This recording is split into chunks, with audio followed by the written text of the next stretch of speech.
بیٹے جو ہیں جنگ میں بھیجے ہیں اور ہر ایک کی شہادت کے اوپر اللہ کا شکر ادا کیا. خنس العرب یہ شعراء میں چوٹی کی شاعرہ بھی ہیں اور ان سے بڑے بڑے شعراء اصلاح لیتے تھے. ان کا بڑا پیارا شعر ہے.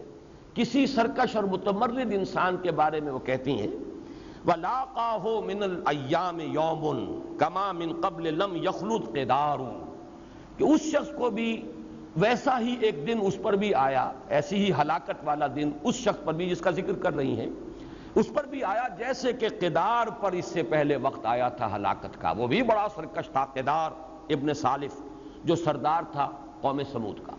تو یہ وجوہات ہیں جس کی وجہ سے اس سورہ مبارکہ میں صرف قوم سمود کا تذکرہ کیا جا رہا ہے. یہ قریب ترین تھی.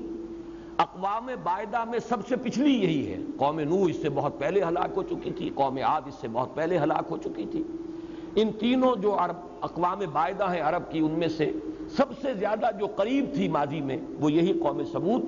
اور اس کا جو سرکش انسان تھا جس کا ذکر یہاں آ رہا ہے قدار ابن سالف، اس کے لیے یہ شعر ہے جو میں نے آپ کو سنایا. اب اس کے بعد یہ مضمون بہت سادہ ہے. فرمایا کذبت ثمود بطغواہا، تکذیب کی، جھٹلائی قوم سمود نے. اور کیوں جھٹلایا قوم سمود نے، کیوں تکذیب کی؟ بے تغواہا، یہ با سببیہ ہے، اپنی طغیانی کے سبب سے، اپنی سرکشی کے سبب سے. اصل میں تو طغیان اور سرکشی انسان کے اپنے اندر ہوتی ہے. پھر جو وہ شر کی طرف لبیک کہتا ہے تو اصل میں تو اس کے اپنے نفس کی طغیانی اور سرکشی ہے. وہی نفس جس کو فجور سے تعبیر کیا گیا، الہمہا فجورہا. تو قوم سمود کے اندر بھی بحیثیت مجموعی وہ سرکشی اور طغیانی پیدا ہو چکی تھی. لہذا اس نے جھٹلایا. کس کو جھٹلایا؟ حضرت صالح کو جھٹلایا. ان کی نبوت اور رسالت کا انکار کیا. ان کو جو اللہ نے صریح معجزہ عطا کیا پھر اس معجزے کی بھی توہین کی، جیسے کہ آگے آ جائے گا. کذبت ثمود بطغواہا، یہ گویا کہ اجتماعی سطح پر قد خاب من دساہا، یہ اس کی مثال ہے. اذ انبعث اشقاہا. انبعث، انبعاث باب افعال، انفعال ہے. بعث کہتے ہیں کسی کو اٹھانا. بعث فی الامیین رسولا منہم، اللہ نے اٹھایا امیین میں سے ایک رسول انہی میں سے. بعث بعد الموت بھی کہتے ہیں موت کے بعد اٹھ کھڑے ہونا، یہ بعث بعد الموت، ریزریکشن.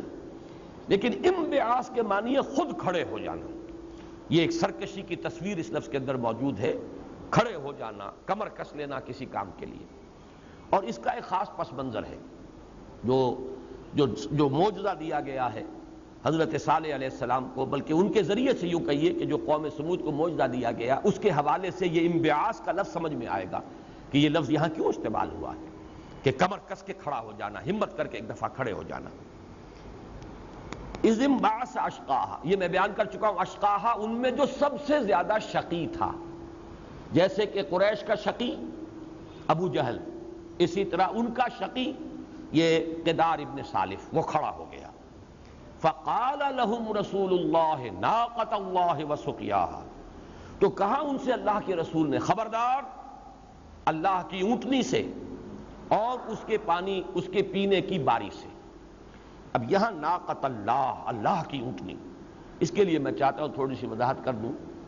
اور اس دور میں بھی جو ہمارے یہاں ایک رجحان ہے ریشنلزم اور عقلیت پرستی کہہ لیجئے یا عقلیت گزیدگی، اس کا ایک مظہر جو ہے کہ معجزات کا انکار.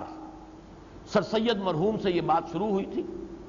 اس کے بعد مختلف جو ہمارے ہاں اور مفکرین اٹھے ہیں، اور ان میں سے وہ بھی ہیں جنہوں نے قرآن مجید کے لیے کچھ محنت کی ہے، کوشش کی ہے. تو ان میں بھی کم و بیش وہ فکر جو ہے، جدید ریشنلزم جو ہے، اس کے اثرات پہنچے ہیں. اور وہ ہے انکار معجزہ. کسی طریقے سے معجزے کی کوئی فزیکل توجیہ کی جائے. جیسے کہ میں عرض کر چکا ہوں کہ حضرت موسیٰ علیہ السلام کے عصا کے ضرب سے سمندر پھٹ گیا. قرآن کہتا ہے فانفلق، پھٹ گیا. فکان کل فرق کالطود العظیم، اور ہر حصہ جو ہے وہ ایک چٹان کے مانند کھڑا ہو گیا. لیکن جدید تعبیر کیا کی جائے گی کہ یہ مد و جزر کا معاملہ تھا. جب سمندر جزر پر تھا، ہٹا ہوا تھا، حضرت موسیٰ نکل گئے اپنی قوم کو لے کر. جب فرعون آیا ہے تو وہ پھر اب مد پر آ گیا ہے تو وہ غرق ہو گئی قوم. یہ ایک ہے در حقیقت رجحان کہ ان معجزات کی بھی توجیہ جو ہے خالص فزیکل اور سائنٹیفک کرنے کی کوشش کی جائے. جب سے وہ سائنس آئی ہمارے ملک میں، وہ سائنس جس کو کہنا چاہیے کہ وہ اس کا ابتدائی دور تھا، نیوٹونین فزکس. اب جس دور میں ہم سانس لے رہے ہیں یہ تو آئنسٹائن کا دور ہے. سائنس کے اور فزکس کے پریمیسز تبدیل ہو چکے ہیں، لیکن وہ نیوٹونین فزکس کا دور تھا کہ قوانین فطرت قطعی ہیں، اٹل ہیں، انبریکیبل، قانون قدرت ٹوٹ نہیں سکتا۔ کیسے ممکن ہے؟ پانی تو اپنی سطح برقرار رکھتا ہے، کیسے ممکن ہے کہ پانی پھٹ جائے اور کھڑا ہو جائے؟ تو یہ در حقیقت اس سائنٹیفک ریشنلزم کا مظہر ہے جس کا سب سے بڑا مظہر تو ہے سر سید احمد مرحوم، اللہ تعالیٰ انہیں معاف کرے۔ لیکن یہ کہ کم و بیش یہ چیز اور بہت سے مفسرین کے ہاں بھی در آئی ہے۔ انہوں نے ناقۃ اللہ کے بارے میں اس بات کا سہارا لیا ہے کہ چونکہ قرآن میں یہ مذکور نہیں ہے، یہ روایات تو موجود ہیں لیکن زیادہ تر وہ اسرائیلی روایات ہیں، لیکن چونکہ اسرائیلی روایات ہیں انہیں نظر انداز کر سکتے ہیں، اس کے معجزہ ہونے کے پہلو کو انہوں نے نظر انداز کیا ہے۔ آج کی تفسیروں میں میں نام نہیں لینا چاہتا، جن کے ہاں بھی یہ رنگ آپ کو نظر آئے ان سب کو اس کے تابع رکھیے کہ اصل رجحان کیا ہے؟ معجزے کا انکار، یا حتی الامکان کوئی ایسی توجیہ کہ جو سائنٹیفک اور قوانین طبی کے ماتحت ہو کر اس کی کوئی توجیہ ہو جائے۔ اس کو قرار دیا گیا بس صرف ایک نشانی تھی جو معین کر دی گئی کہ یہ اونٹنی اللہ کی اونٹنی ہے، اور دیکھنا اگر تم نے اسے گدن پہنچایا تو پھر یہ کہ تم پر اللہ کا عذاب آ جائے گا۔ یعنی گویا کہ یہ تاثر دیا جا رہا ہے کہ کوئی سی اونٹنی تھی، بس اس کو نامزد کر دیا، یہ اونٹنی ہے، یہ اللہ کی اونٹنی ہے، دیکھو اگر تم نے اس کو گدن پہنچایا تو تم پر عذاب آ جائے۔ حالانکہ اس میں تو کوئی معجزے والی بات ہے ہی نہیں۔ جو روایات ہیں اور وہ احادیث موجود ہیں جن میں کہا گیا ہے حدثوا عن بنی اسرائیل ولا حرج، بنی اسرائیلی روایات میں سے بھی جو قرآن مجید کے ساتھ مطابقت رکھنے والی ہوں، جو اس کے اجمال میں فٹ بیٹھ جاتی ہوں، جن سے قرآن کی کسی بات کی نفی نہ ہوتی ہو، وہ اسرائیلی روایات قابل قبول ہیں۔ وہ روایات کیا ہیں؟ وہ یہ ہے کہ جب قوم سمود نے حضرت صالح علیہ السلام پر اپنا تقاضا شدید کر دیا کہ اگر تم رسول ہو تو معجزہ دکھاؤ، کوئی نشانی ہونی چاہیے، تو انہوں نے اپنی قوم سے کہا تم بتاؤ کون سا معجزہ چاہتے ہو۔ تو جیسے ہوتا ہے کہ کوئی مجمع تھا، گفتگو ہو رہی تھی، سامنے چٹان تھی، چونکہ وہ مدائن صالح میں دیکھ آیا ہوں، عجیب چٹانیں ہیں، وہ دیکھ کر ہی پتہ چلتا ہے، بالکل علیحدہ ایک چٹان کھڑی ہوئی ہے، بہت بڑی چٹان لیکن علیحدہ، سلسلہ نہیں ہے پہاڑوں کا وہاں، جیسے کہ ہمارے ہاں پہاڑوں کا ایک تصور ہے، سلسلہ ہے، اس سلسلے کے بعد دوسرا سلسلہ ہے، پھر ایچ پیچ وادی، نہیں، چٹانیں کھڑی ہوئی ہیں، بڑی بڑی چٹانیں، اور ان کے مابین ریتلا میدان پڑا ہوا، تو ایک ایک چٹان کو انہوں نے کھودا اور کھود کر جو ہے اس کے اندر اپنے گھر بنا لیے۔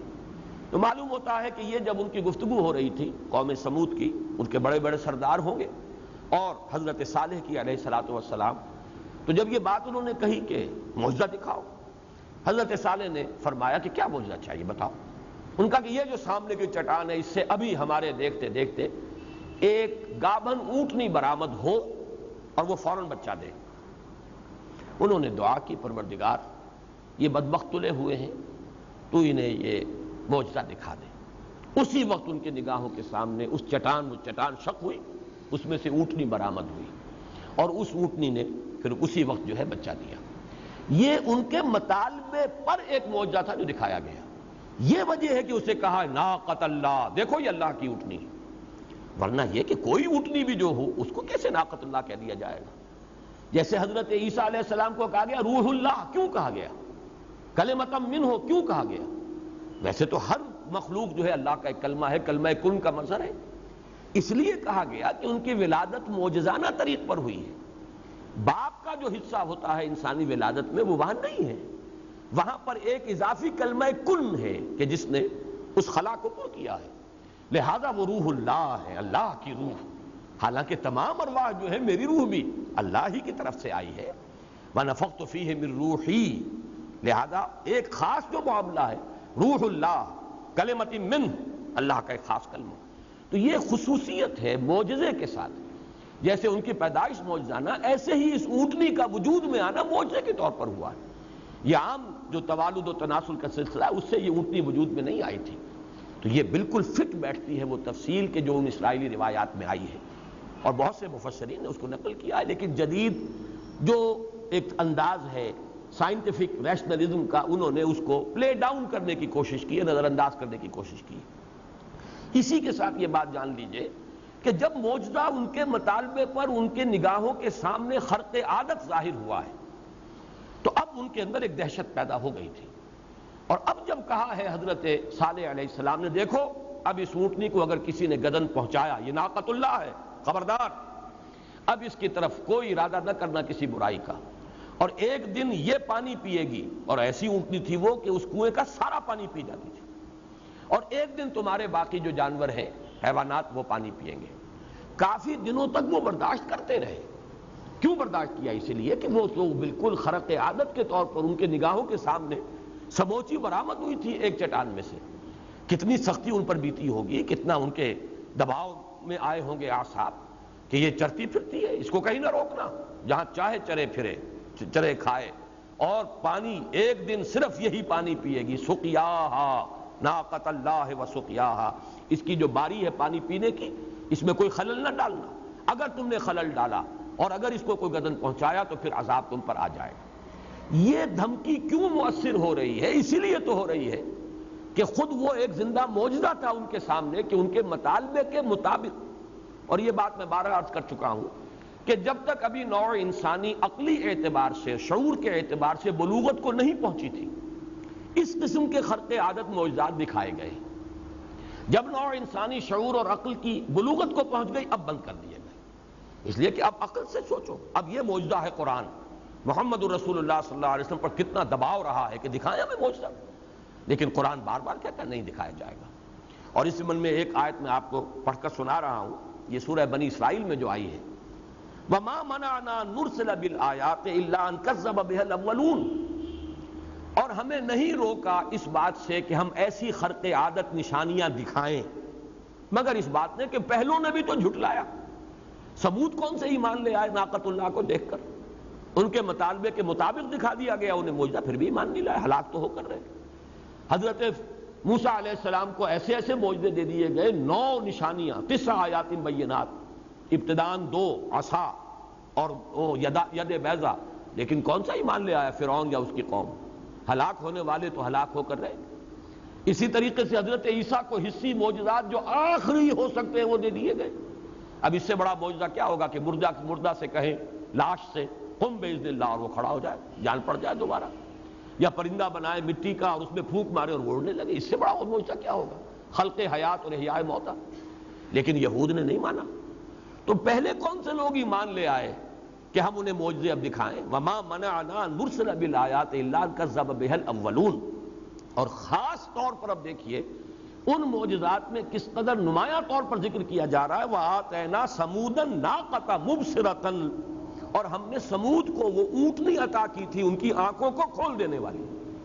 اب یہ آنکھوں کا کھول دینا تو ممکن ہی نہیں ہے اس کے بغیر کہ اس طرح کا خرق عادت معجزہ ہو، اور اس طریقے سے ان کے نگاہوں کے سامنے ایک اونٹنی برآمد ہو چٹان سے۔ تو وہ جو تفاصیل آئی ہیں جو اسرائیلی روایات میں، وہ یقیناً فٹ بیٹھتی ہیں، ان میں کامل توافق ہے قرآن حکیم کے بیان سے۔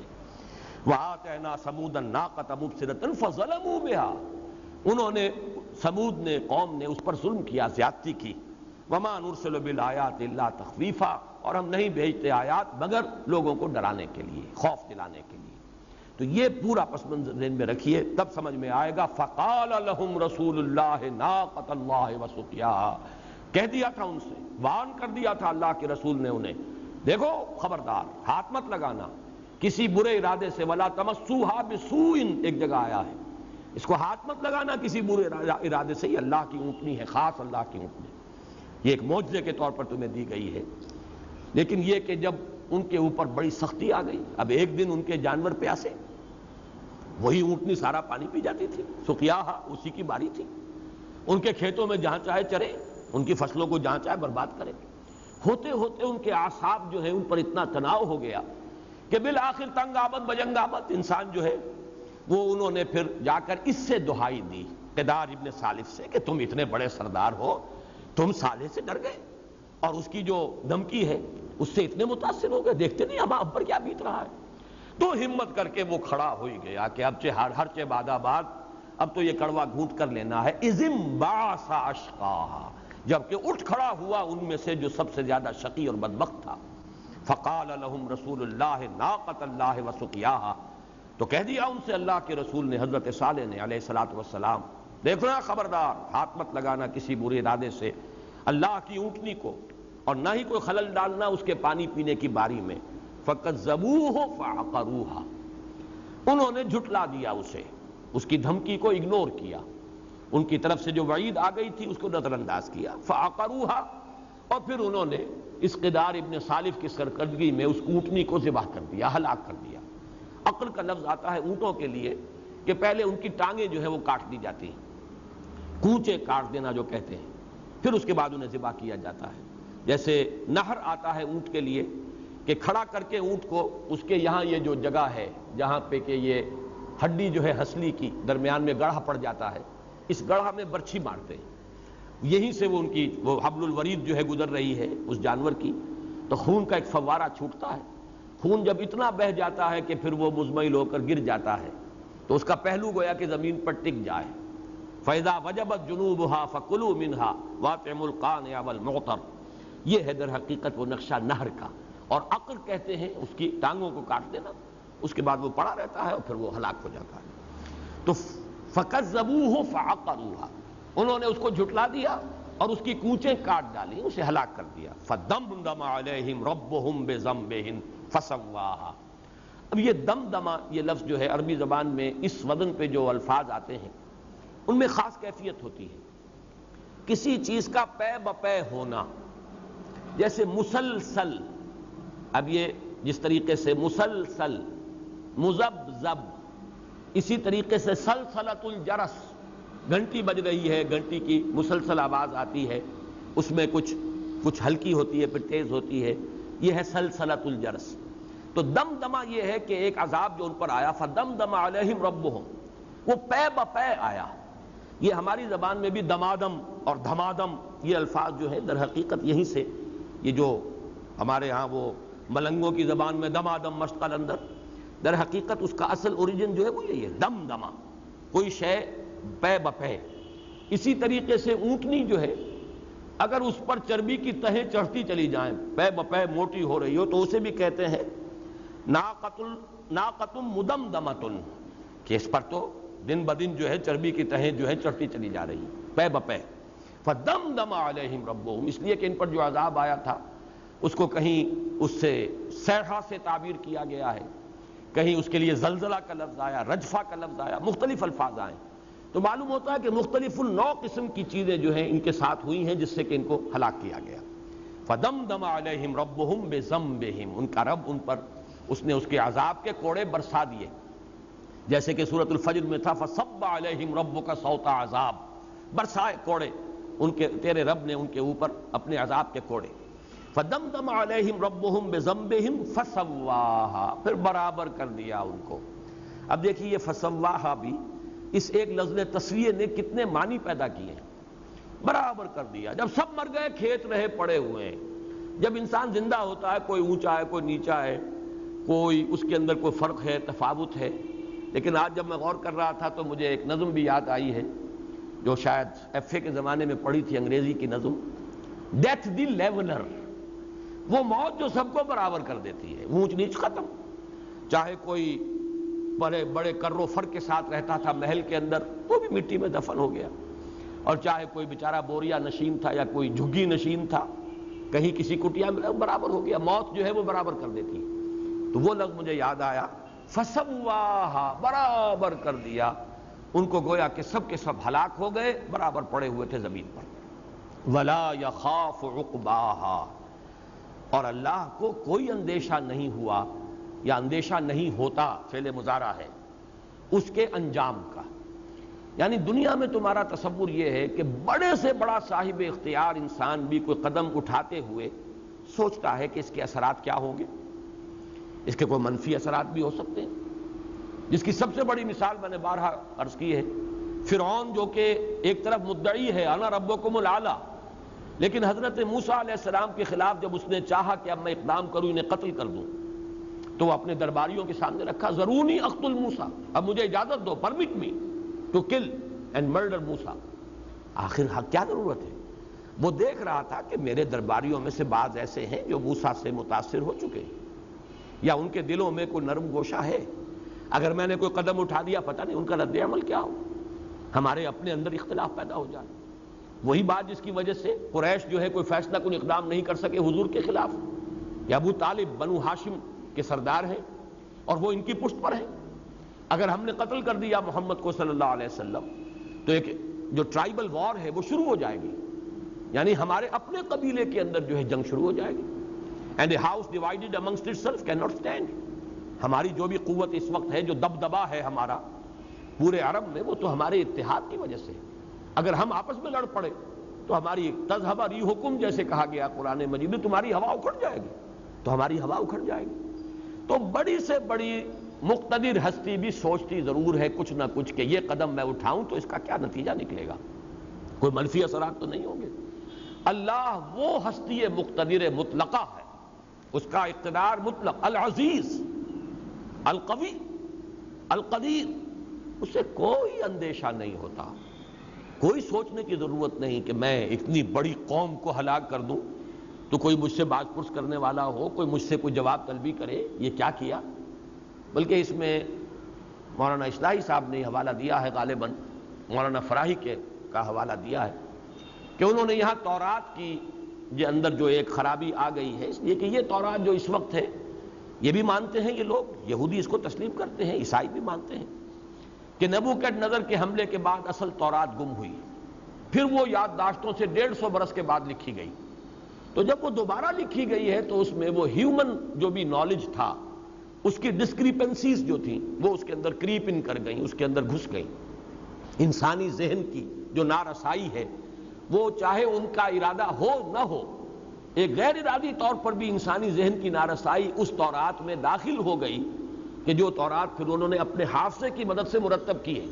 جب یروشلم دوبارہ آباد ہوا ہے اور کیپٹیوٹی سے یہ لوگ جو کیپٹیوٹی آف بیبیلونیا اس سے رہائی پا کر واپس آئے، تو اسی میں ایک تصور یہ بھی ہے دیا گیا ہے تورات میں کہ اللہ تعالیٰ نے فلاں قوم کو ہلاک کیا اور اس کے بعد اسے افسوس ہوا یہ میں نے کیا کیا، اور اس نے کہا کہ اب میں ایسا نہیں کروں گا. اسی طرح اللہ تعالیٰ نے زمین بنائی، انسان بنایا، لیکن پھر اس نے دیکھا کہ زمین جو ہے وہ فساد اور فتنے سے بھر گئی ہے، تو اسے افسوس ہوا کہ میں نے یہ کیوں بنایا.